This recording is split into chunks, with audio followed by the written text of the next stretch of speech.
الرجيم بسم الله الرحمن الرحيم الحمد لله رب العالمين والعاقبة للمتقين ثم الصلاة والسلام على أشرف الأنبياء والمرسلين حبيب إله العالمين أبي القاسم محمد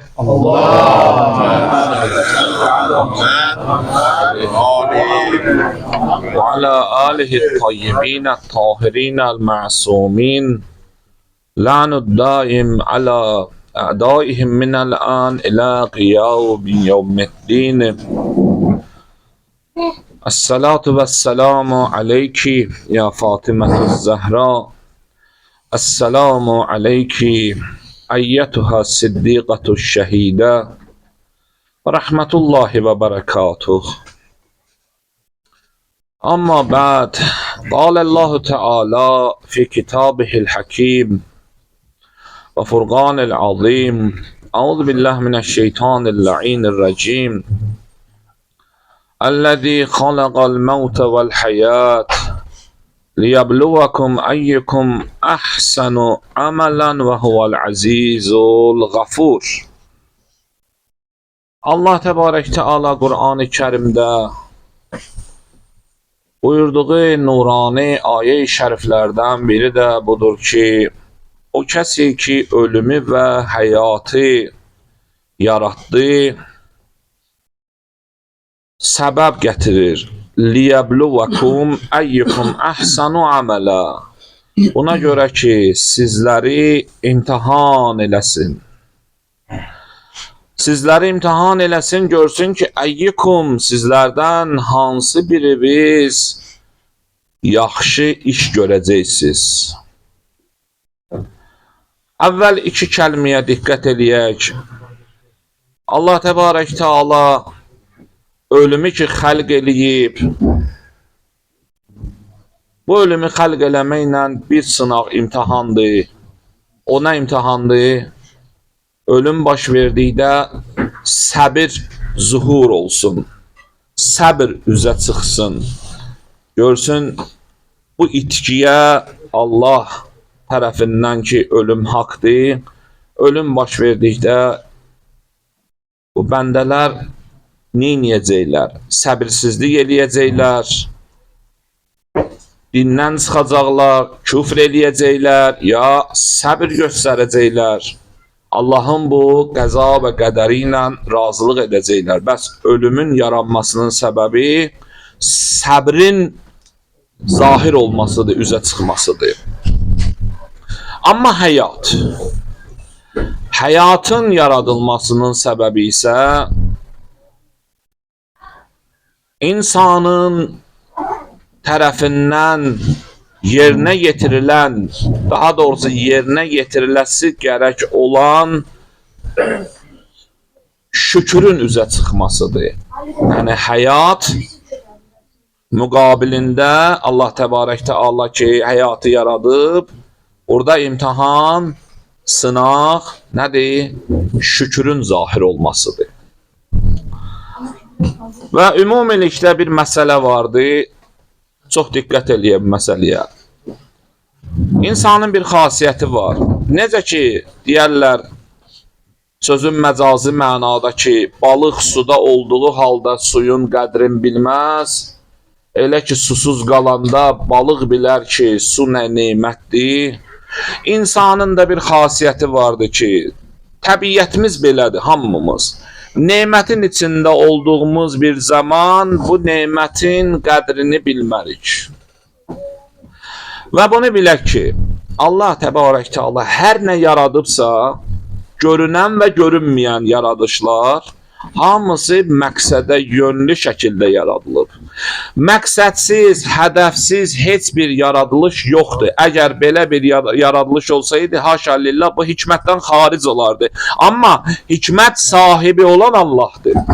Bəs Allah, həkim olan Allah, hikmət sahibi olan Allah Teala hər nə yaradıbsa, hər bir şey yaradılışında onun məqsədli şəkildə yaradıb və onun hədəf və məqsədini yaradıb. İnsan bu yaradışların içində isə Allah tərəfindən ki xəlq olunan bir varlıqdır və varlıqların ən şərafətlisidir. təkamül, yəni seçim imkanı Allah tərəfindən ixtiyarat verilib ki, bu seçimlə insan kamilliyə doğru ucalar. Bu da insanın yaradılışının hədəf və məqsədi.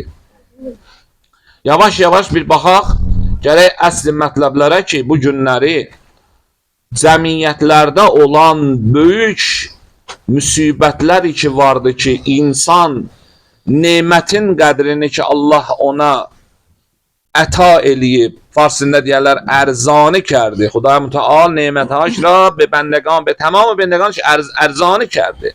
Muft. Havayı verib hamısını. Bir farsili qardaşımız var, o da qərib olmasın. Və insanın da dəyəri, cövhəri nədir? Bu həyat mərhələsində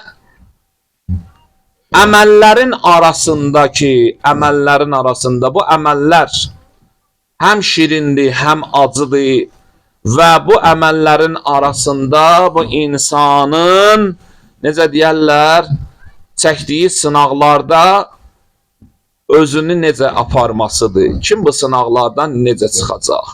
Kimin ki həyatı şirindir, baş verən hadisələr, həyat boyu müxtəlif baş verən hadisələrdə o şirinlik bir də görürsən ki, onu elə qəflətə aparır ki, Allah da yaddan çıxır, Peyğəmbər də yaddan çıxır, imam da yaddan çıxır, din də yaddan çıxır. Yalnız nəyi görür? Ancaq o zahiri aldadıcı şirinlik ki var ki, onu məftun eləyib özünə, valih eləyib özünə ki, haqdan sapındırıb və onu bədbəxtçilik dəryasında qərq eləyib. Şirinlik insanın həyatında bir cür olmalıdır ki, insan buna uymamalıdır. Əgər bu şirinlik insanı qəflətə aparsa, bu insanın bir bəlasıdır. Və digər tərəfdən baş verən acılıqlar ki, acılıqlardır, yəni yaşanan problemlər, müşküllər, giriftarçılıqlar, bunların arasında insan indi özünü necə aparacaq, bu sınaqlardan necə çıxacaq ki, Allah təbarək təala öyle ki, xalaqal mevtə vəl həyat liyəbluvakum ki, ölüm və həyat sizin imtihanınız üçündür. Növbəti bir izah budur ki, Allah təbarək təala insanları yaratdığı bəndələri əsrlər boyu Adəmdən Xatəmə qədər buna görə imtihan eləmir ki, Allahın elmi üzə çıxsın. Yox. Əksinə, Allah təbarək təala imtihan edir ki, insanların əməli üzə çıxsın. Əməl. Niyə? Çünki insanın bir dənə bir demək xüsusiyyəti var. Böyük iddia sahibidir. İddiaları böyükdür. Çox böyük iddia sahibidir insan. Bir halda ki, əgər insanın insafı olsa, heç vaxt böyük iddia sahibi olmaz. Bir cümlə, la yəmliku li nəfsihi şeyən, özü üçün heç bir şeyə sahib olmayan bir varlıq, əgər heç bir şeyə sahib olmayan bir varlıq böyük iddia edirsə, bu utopiyadır, bu bataqlıqdır. Bu sual oluna bilər ki, necə yəni bir insan özü üçün heç bir şeyə sahib deyil, malik deyil heç bir şeyə. Bir an içində insanın nəfəsinin kəsilməsi onun hər şeydən məhrum olmasına səbəb olur. Bəs belə olduğu halda insan nə iddia edir ki, mən nəyəsə sahibəm. Mən ölkə prezidentiyəm, mən nazirəm, mən biznesmenəm, mən mühəndisəm, mən işçilər mənim, bu mal mənim, mülk mən, hamısı mənim. Sənin heç nəyin yoxdur. Hamısı o tərəfindir. Sənin heç bir şeyin yoxdur. Odur ki, Allah təbarək təala insanı imtihan eləməkdə əsl məqsəd və hədəf bundan ibarətdir ki, insandan əməl sadir olsun, insan bir iş görsün. İndi deyərlər ki, yenə bu başladı, nazirə işarə eləyir, prokurora işarə eləyir, prezidentə işarə eləyir. Qurban olum sənə. Nə prezident, nə nazir, nə prokuror, nə bilim polis, bunların heç biri peyğəmbər deyil, imam deyil ki, biz bunlara intiqad eləməyək, bunları tənqid eləməyək, bunların işinə nə iş görürlərsə ideal kimi baxaq.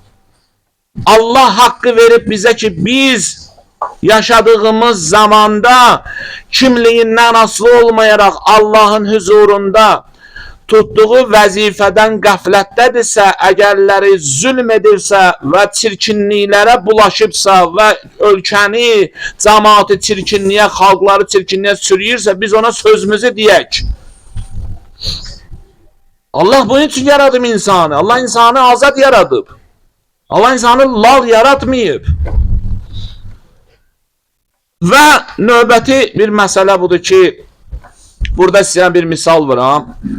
Baxın, bəzi müəllimlər yüksək dərəcəli elm ocaqlarında öz tələbələrinin, öz şagirdlərinin elmi dərəcələrini gözəl şəkildə bilirlər. İstedadlarını gözəl şəkildə bilirlər.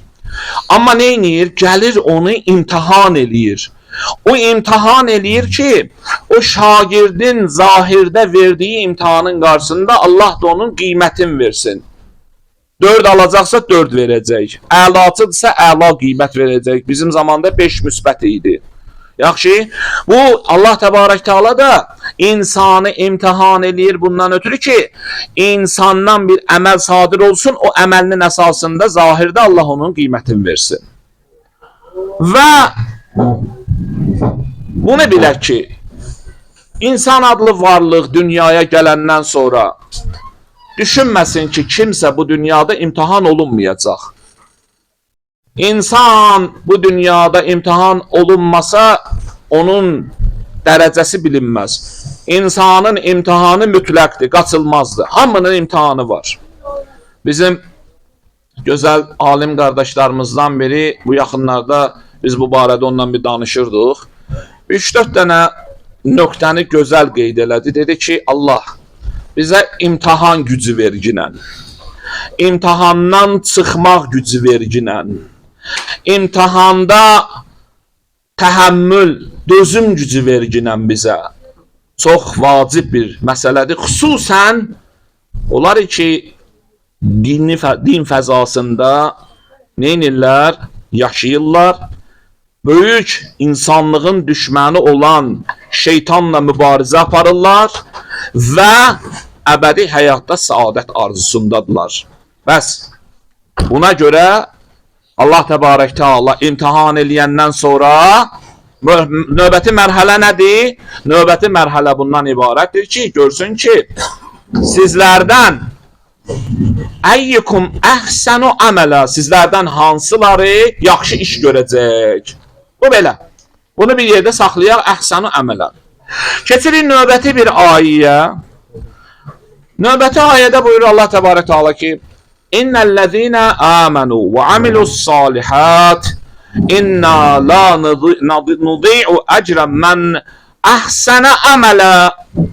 Həqiqətən o kəsləri ki, iman gətirdilər və xeyir, yaxşı işlər gördülər. İnna la nudî'u ecren men əhsənə əmələ. Həqiqətən biz yaxşı işlər görənin savabını, mükafatını zay eləmirik. Belə ki, Allah Təbarək Teala'dan insan üçün əgər cəza gələcəksə insanın əməlinin müqabilindədir, mükafat da gələcəksə əməlinin müqabilindədir. Allah Təbarək Teala insanın, bəndələrinin yaxşı işlərini nə deyir? Zay eləmir. İnna la nudî'u ecre men əhsənə əmələ. Hər kəs xeyir iş görsə biz onun yaxşı işlərini zay eləmirik, xarab eləmirik. Bəs nə olur biz bu qədər iş görürük?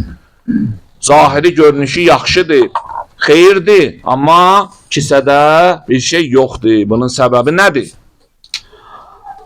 Bəs burada bizə lazımdır ki, düşünək ki, zay olan xeyir işlərimizin ki, əlimizdən gedir və onun kökü ki, əldən gedir, zay olur, o qayıdır bizim özümüzə.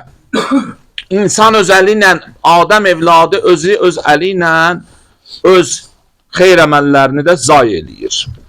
Və ikinci məsələ də budur ki, görülən xeyir işlər ki var, biz üzdə görürük. Allah Təbarək Təala Quranda baxın, salih işləri harda zikr eləyir. Quranda harda salih kəlmələr, yaxşı işlər gəlir. Həmişə bu salih Amenu və amilus salihət. Onlar yaxşı işlər gördülər. Onun qabağında, əvvəlində bir dənə bir vacib bir şərt qoyur Allah. Əvvəl nə edir? Deyir, onlar ki, iman gətirdilər. Yəni, iman gətirdilər bu insanın fikri, düşüncəsi ilahi olubsa, ondan sonra bunun gördüyü iş salih və yaxşı işdir. Niyə? Çünki İslamın görüşünə görə, İslamın baxışına görə, Quranın məntiqinə görə görülən yaxşı işlərin əvvəlində nə olmalıdır? Əvvəlində düzgün ilahi düşüncə olmalıdır. Düzgün ilahi iman olmalıdır qəlbdə. Sonra əgərləri düzgün ilahi düşüncənin üzərində, imanın üzərində görülən xeyir iş olsa, Allah ona deyir, salih əməllərdir, yaxşı əməllərdir. Yoxsa, Allah eləməsin, birdən görərsən ki, insan, sual onu yarana bilər də, belə söhbətimizin əsnasında. Bir adam görürsən ki, iman əhli deyil. Sən Allahın vəhdaniyyətini də qəbul eləmir, haşa lillah. Sən Peyğəmbərin risalətini qəbul eləmir. Əmir-i vilayətini qəbul eləmir. Sən qəbul eləmir. Heç bir şeylə işi yoxdur. Bir dənə ateistdir, kommunistdir, bütpərəstdir. Amma humanizm baxışından bu adam xeyr işlər görür. Və bunlara nə olacaq? Yox, Quranın məntiqinə görə ki, Allah deyir ki, biz onu zayi eləmərik. Şərtini dedik ki, əvvəl şərti budur ki, insanın gərək düşüncəsi ilahi olsun, qəlbində də imanın nuru olsun. Baxın, iman nuru bilirsiniz nədir? İman, insanın daxili aləmində olan qaranlığın çırağıdır, işığıdır. Qaranlıq bir yolda, qaranlıq bir evdə, qaranlıq zirzəmidə, qaranlıq otaqda yaşamaq olar? Yox. Bəzi insanlara işgəncə verən qüdrətlər vardır ki, görürsən ki, fiziki işgəncədən əvvəl görürsən ki, psixoloji işgəncə metodlarından istifadə edir. Onlardan biri də nədir? Qaranlıqlarda, qədimdən vardı bu. Qaranlıq zindanlarda, həbsxanalarda Allahın övliyalarını, Allahın din alimlərini və karslarda saxlayırlar, əziyyət edirlər psixoloji cəhətdən. İnsanın da daxili aləmində qaranlıq olsa, insan özünü karsa salır. İnsan karsa salıb. Niyə? Hər birin gündüzdə yaşamağın Allah Təbarək Teala da dualarda vardı. Allah Teala gündüzü məişət üçün, yaşayış üçün qərar verib. Niyə? Bir halda ki, gecəni istirahət üçün, subat qərar verib. Niyə? Doğrudan da qaranlıqda yaşayış, yaşam gündüzdə olan yaşam kimi deyil. Qaranlıq gecələr yaşayışını sevən insanlar görürsən ki, anormal adamlardır. Onların psixoloji durumlarında problemi var. Normal adam gündüz Allahın qərar verdiyi proqram, bərnamə üzrə yaşamağı xoşlayır, sevir. İnsanın da daxili aləmində əgərləri onun iman nuru olmasa, insan özünü neyniyib? Karsa salıb.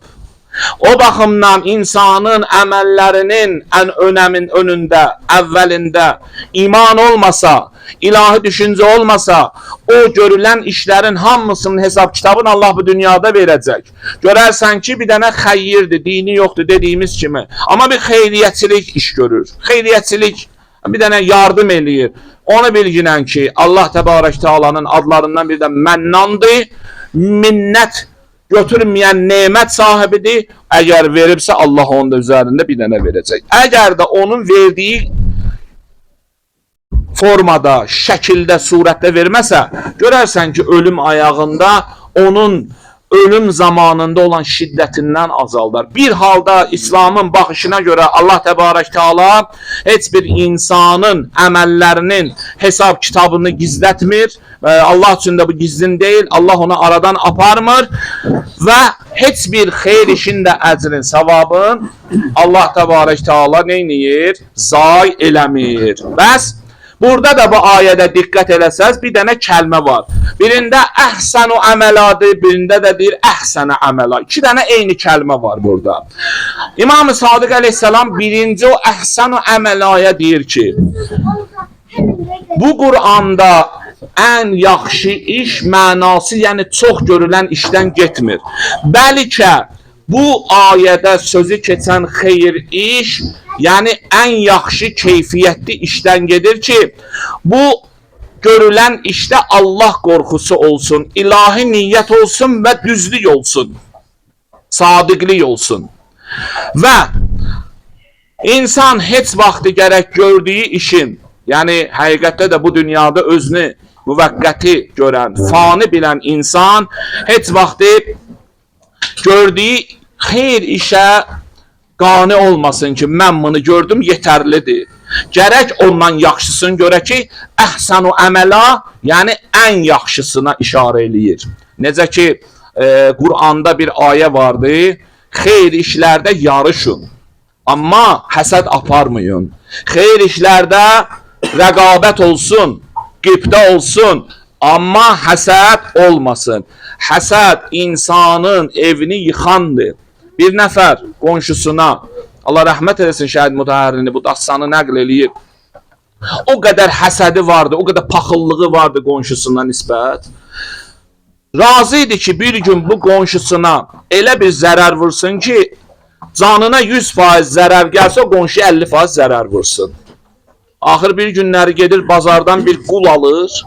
Qulu gətirir, bəsləyir, gedir bazardan qul alır ki, bunun evində, həyətində, bacasında xidmətçi olsun, amma gətirir onu ağa kimi saxlayır. Yağın balın içində saxlayır. Bu ona nökər olur.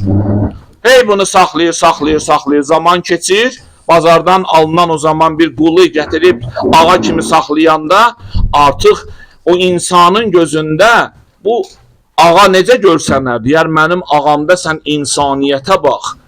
Sən bu ağamda, sən gübunda səxavətə bax. Amma işin içində iş var. Zahirdəki deyirəm ki, hər görülən işlər əməl-i salih deyil, düz iş, yaxşı işlər deyil. Niyə? Çünki əvvəli fikir, ikinci iman, ilahi yoxdur. Yəni Allah olmayan yerdə, Allah olmayan bütün düşüncələrdə, o düşüncələrin üzərində görülən işlərin arxasında nə var? Şeytanın proqramı vardı. Və nəticə etibarı ilə bir gün gəlir, oturur axşam ondan bir üzbəüz söhbət eləyir. Deyir, səni mən qul bazarından azad elədim. Zəcirdən, əzabdan, əziyyətdən, fəqirlikdən, çətinlikdən, yoxsulluqdan, aclıqdan, susuzluqdan nicat verdim. Səni mən ağa kimi saxlamışam. Bunun müqabilində səndən mən bir şey istəmişəm. Deyir, yox. Sən bura qədər məndən incimisən. Deyir, yox, ağa sənə qurban olaram. Deyir, mən sənə bir söz desəm indi bu işin müqabilində, sən bunu qəbul eləyərsən, gözüm üstə qəbul eləyərəm. Bu nədir ağa? Mən sənin xidmətindəyəm. Deyir, onda mən səndən bir xahişim var. Sən ged ginən o qonşunu öldür ginən, gətir onun başını kəs, qoy mənim damımda. Yaxşı, belə bir düşüncədə olan insan buna razıdır ki, çox özünə 100% zərər verməyə razıdır, birini öldürsün, o ölüb gedir. Amma ölümdən sonra bu insanın hesab kitabı, cəzası kimi ilə qalır? Bu adamla nə üzündən? Həsadət üzündən, paxıllıq üzündən. Həsadət, paxıllıq insana heç vaxtı xoşbəxtlik gətirməyib. Paxıllıq üzündən görülən işlərin, paxıllıq üzündən, həsəd üzündən görülən işlərə xeyir işlər demək olmaz. Quranın məntiqinə əsasdır. Üçüncü məsələ bundan ibarətdir ki, Allah Təbarək Teala Quranda buyurur ki, İn əhsəntum li anfisikum və in əsətum fələha. Əgər in əhsəntum li anfusikum, özünüzə yaxşılıq eləmisiniz, əgər yaxşılıq eləsiniz, və in əsətum fələha, pislik də eləsiniz, özünüzə eləmisiniz. Bundan aydın ayə, bundan aydın söz, bundan aydın kəlam.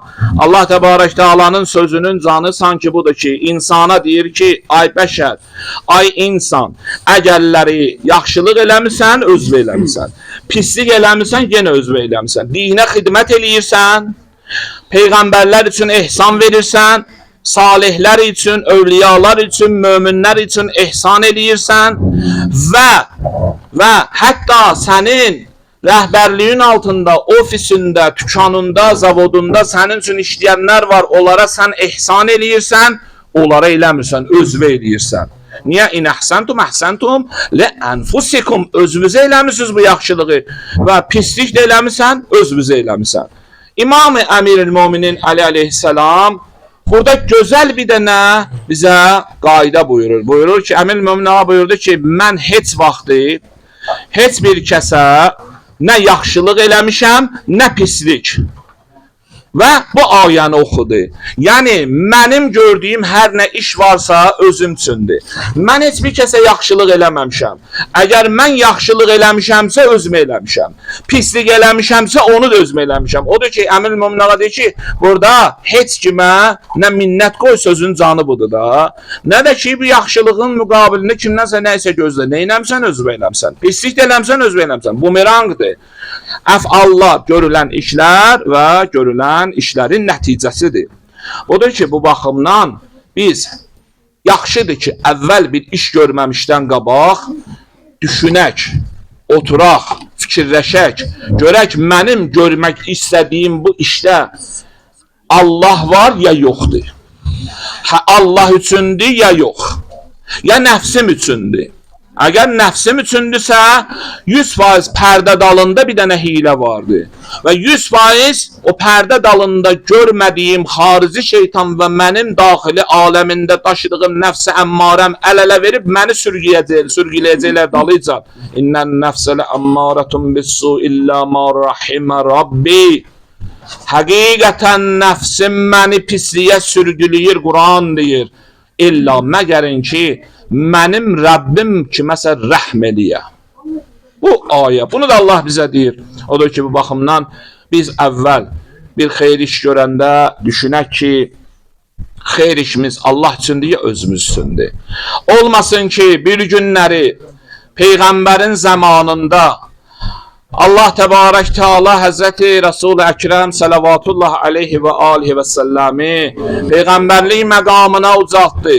Peyğəmbərlik məqamına ucaldandan sonra müşrikin, kafirin içərisində, arasında, o Əbu Süfyanların arasında